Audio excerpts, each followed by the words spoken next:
2023 का पहला चांद ग्रहण कब होगा? तारीख सामने आ गई। माहिरीन फलकियात के मुताबिक साल 2023 का पहला चांद ग्रहण 5 और 6 मई की दरमियानी शब को होगा। चांद ग्रहण को पाकिस्तान समेत एशिया के बेशतर ममालिक, जनूबी और मशरकी यूरोप में देखा जा सकेगा। महकमा मौसमियात के मुताबिक चांद ग्रहण पाकिस्तानी वक्त के मुताबिक 5 मई की रात 8:14 पर शुरू होगा, जबकि जुज़वी चांद ग्रहण का उरूज 10:22 पर होगा, जबकि चांद ग्रहण का इख्तिताम रात 12:32 पर होगा। चांद ग्रहण का कुल दौरानिया 4 घंटे 10 मिनट होगा। चांद ग्रहण जनूब और मशरकी यूरोप, एशिया के बेशतर हिस्सों में नजर आएगा। Australia, Africa, Pacific, Atlantic, Indian ocean और एंटार्क्टिका में भी चांद ग्रहण का नजारा किया जा सकेगा।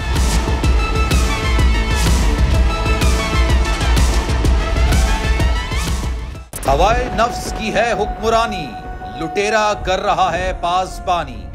बोल न्यूज के मार्केटिंग हेड आकाश राम ताहा लापता, तफ्तीशी इदारे जवाब देने से कासिर। अहले खाना परेशान, बेटे की जुदाई में माँ गम से निढाल। जो बच्चो हिंदू पर आए थे जो को पाकिस्तानी, मुझे मेहरबानी करे पंहिंजो आकाश वापस कयो।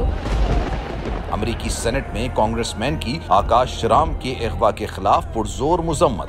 And I, of course, have been concerned about some of the terrible disappearances, some of the abuses of human rights in Pakistan. United nation ने भी आकाश राम की बाजियाबी के लिए मौसर इकदामात उठाने का इंदिया दे दिया। मुश्किल की इस घड़ी में आर्मी मीडिया समेत इंडियन मीडिया भी चीख चीख कर आकाश राम की बाजियाबी के लिए आवाज उठा रहा है।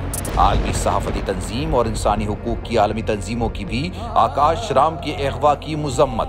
उफ, क्या जुल्म है। बोल इंसाफ का मुंतजिर। सब्सक्राइब करें और बेल दबाएं ताकि कोई खबर रह न जाए।